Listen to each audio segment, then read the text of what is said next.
Hi everyone and welcome to Explore the Microcosmos. Today in episode 7, we are learning to skin a fossil, namely a saber-toothed herring from the Cretaceous period, about 100 million years old. So what the technique is, you take glue, clear, non-toxic, elementary school glue, and you apply it to your object. Now I've seen this mostly done on plants, and I thought, well, why not try it on a fossil? And the only one I was willing to experiment with was my saber-toothed herring fossil. And as you can see, look at this result. You end up with the topology transferred to the glue. And of course, let the glue completely dry before you peel it off of your object. Carefully off your object, I may add. But the result is crazy. Look at these striations. Now, I'm not a paleontologist. I searched the internet up and down trying to find what these striations mean. And I just assume that it's layers of minerals over time. But the fact that you can see these striations in the glue, they're microscopic details, and the glue picks them up perfectly. We're at 100 times and we have no trouble seeing these striations. Now, these striations are not visible to the naked eye or in a magnifying glass when looking at the fossilized tooth with the naked eye. So it's just amazing that this non-toxic clear glue, by the way, use clear glue can resolve such high detail.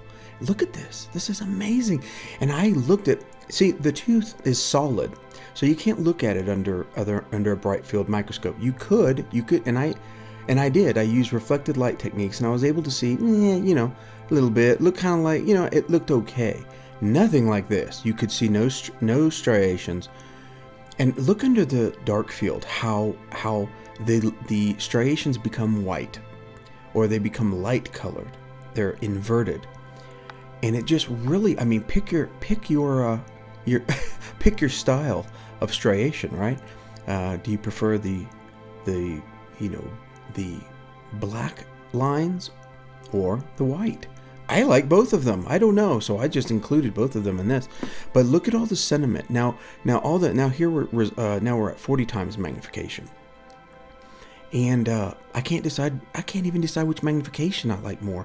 It's just so fascinating.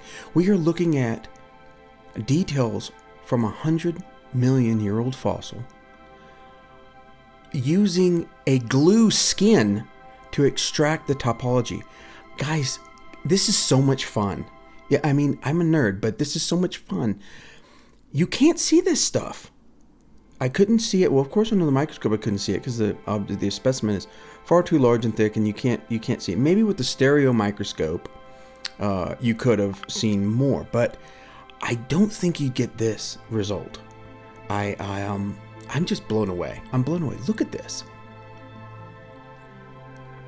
So, it's very easy. Just be sure to make the glue thick enough on your specimen. Not crazy thick, a few centimeters thick. And you don't need to cover your specimen, but definitely don't spread it out to where it dries into an extremely thin coat, like a millimeter thick coat. Or you won't be able to get it off. So just make it thick and you'll be fine. But I just can't really. Here we see some plant material here. So there was on the surface. Looking at the fossil, I didn't see any plant material. And I looked at it under a magnifying glass. I couldn't see any striations. I couldn't see any plant material. And the fact that the glue, of course, is going to adhere and peel off some of the sediment or some of the exterior of your specimen. It really just doesn't look like glue, does it? It looks like. You could be fooled and say we are looking at the actual fossil. Of course, this is transparent, but it doesn't look like glue because it has, a lot of the sediment has transferred to the glue.